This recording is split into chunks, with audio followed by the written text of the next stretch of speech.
Hi Patus, how are you? Very good morning. Pattusamy, நேற்று நீங்கள் கேட்டீங்க ஸ்டோரி சொல்லி தாத்தா இன்னைக்கு ஸ்டோரி சொல்கிறேன். ஸ்டோரி சொல்லிட்டு குட்டி ஸ்டோரிஸில் அப்லோட் பண்ணிடுறேன். ஓகேவா? கேட்கணும், நீங்கள் அந்த ஸ்டோரியை கேட்கணும். சரியா? அப்போ தான் அடுத்த ஸ்டோரி சொல்லுவேன். கேட்டுட்டு என்கிட்ட ஃபோன் பேசும்போது அந்த ஸ்டோரி பற்றி சொல்லணும். சரியாடா? ஓகே. மைசூர் தெரியலடா பட்டுசாமி உங்களுக்கு?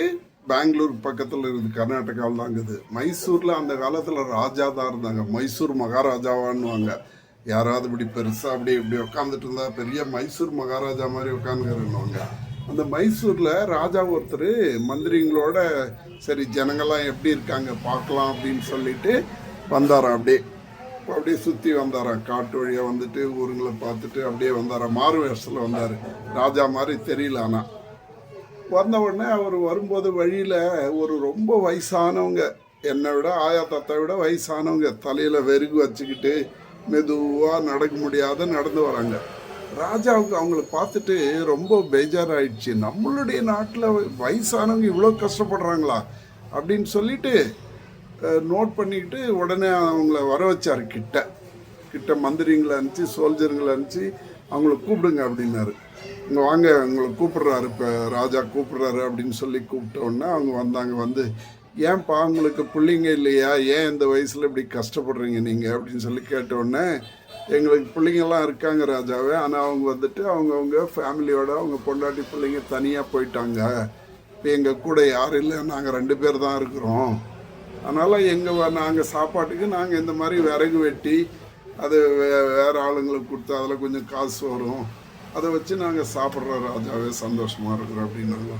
அப்படியா அப்படின்னு சொல்லிட்டு சரி நீங்கள் கவலைப்படாதே, உங்களுக்கு வந்துட்டு நான் சந்தன மரம் சாண்டல்வுட்டு அந்த புஷ்பா படத்தில் வரும் பாரு, அது வந்துட்டு ரெட் வுட், அது செம்மரம். ஆனால் இது வந்துட்டு சாண்டல்வுட், அதை விட காஸ்ட்லி.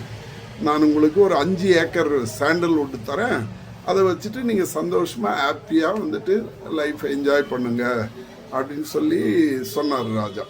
சரி, அதே மாதிரி சொன்ன மாதிரி அரண்மனைக்கு போனோன்னா அடுத்த நாள் அவங்கள வர வச்சு 5 ஏக்கர் சாண்டல்வுட்டு, நல்லா வளர்ந்து நிற்கிற மரம், நம்ம ஜேபி பார்க்கில் பாதி வரும், அதை வந்துட்டு அவங்களுக்கு கொடுத்துட்டாரு.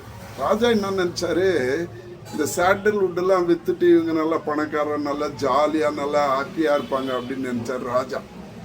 ஆனால் இவங்க என்ன பண்ணாங்க, அந்த சாண்டல்வுட்டெல்லாம் விற்றாங்க தான், நல்ல காசுக்கு விற்றுட்டு நிறைய பணம் வந்துச்சு. நிறைய பணம் வந்த உடனே அதை வச்சு ஃபஸ்ட்டு ஸ்கூல் கட்டினாங்க, குழந்தைங்களுக்கு ஃப்ரீயாக ஸ்கூலு. அப்புறமா ஹாஸ்டல் கட்டினாங்க, பசங்க தங்கி படிக்கிறதுக்கு. ஏன்னா வீட்டில் அவ்வளோ வசதி இல்லை, இங்கே ஹாஸ்டலில் தங்கி படிக்கிறதுக்கு கட்டினாங்க. அதுக்கப்புறம் ஹாஸ்பிட்டல் கட்டினாங்க.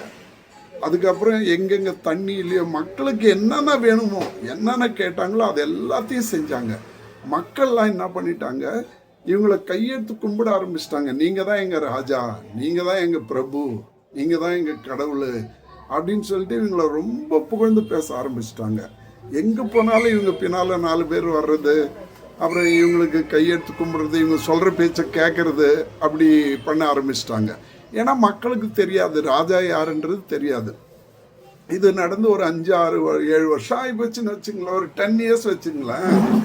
அப்புறம் இன்னொரு நாள் அந்த ராஜா அதே மாதிரி திரும்ப ஊர் ஜனங்களெல்லாம் பார்க்கலாம் அப்படின்னு சொல்லிட்டு போனார். போகும்போது பார்த்தாக்கா நிறைய ஜனங்க வந்துன்னு போயின்னுங்கிறாங்க. இந்த வயசானவங்களும் அங்கே வந்துன்னுக்குறாங்க. எல்லாரும் அவங்கள கையெடுத்து, ஐயா வணக்கம் ஐயா, ஐயா வணக்கம் ஐயா, நல்லா இருக்கிறீங்களா ஐயா, அம்மா எப்படிக்கிறாங்க ஐயா, வணக்கம் ஐயா அப்படின்னு சொல்லி கேட்குறாங்க. ராஜாவை யாரும் கண்டுக்க மாட்டுறாங்க. ராஜாவை யாரும் வணக்கம் ராஜா, சும்மா அப்படி ஒரு வணக்கம் சொல்லிட்டு போயிட்டு இருக்கிறாங்க. யாருன்னே தெரியல மக்களுக்கு ராஜா.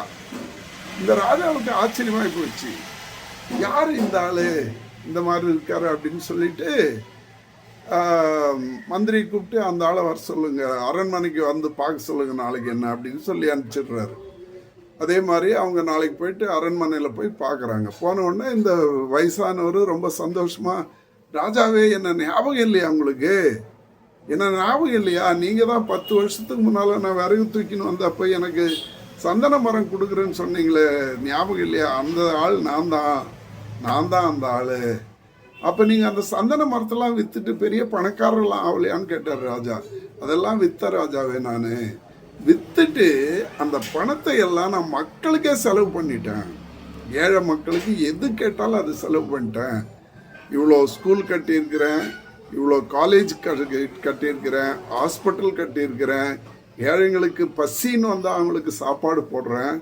அந்த மாதிரி நீங்கள் கொடுத்த பணம் நாங்கள் சாப்பிட்டது போக எல்லா மக்களுக்கும் நாங்கள் பகிர்ந்து கொடுத்துட்டோம்.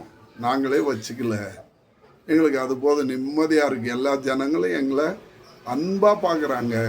எங்களுக்கு பிள்ளைங்க இல்லைன்ற ஒரு ஃபீலிங்கே எங்களுக்கு இல்லை அப்படின்னு சொன்னார். ராஜாவுக்கு ரொம்ப சந்தோஷமாயிட்டு அவர் அப்படியே கட்டி பிடிச்சிக்கிட்டு, நல்ல வேலை செஞ்சீங்க, நான் செய்ய வேண்டிய வேலையை நீங்கள் செஞ்சுக்கிறீங்க, இன்னும் உங்களுக்கு நான் நிறைய சாண்டல்வுட்டு கொடுக்குறேன், ஜனங்க எல்லாருக்கும் ஹெல்ப் பண்ணுங்க அப்படின்னு சொல்லிட்டு சொன்னார். அதாவது இந்த ஸ்டோரியினுடைய மாரல் என்னன்னா, நம்ம எவ்வளோ ஹெல்ப் பண்ணுறோமோ அவ்வளோ தூரம் நமக்கு ரிட்டர்ன் வரும். அன்பால் வரும், வேற ஏதாவது நிம்மதியால் வரும். காசு நம்ம கொடுத்தா காசு தான் வரணும்னு இல்லை, அது ஏதாவது ஒரு வகையில் நமக்கு ரிட்டர்ன் வரும். அதான் ஜெனராசிட்டி நம்மகிட்ட இருக்கிறத பிறருக்கு யார் கேட்குறாங்களோ அவங்களுக்கு கொடுக்கணும். Okay, bye bye, take care, be happy always.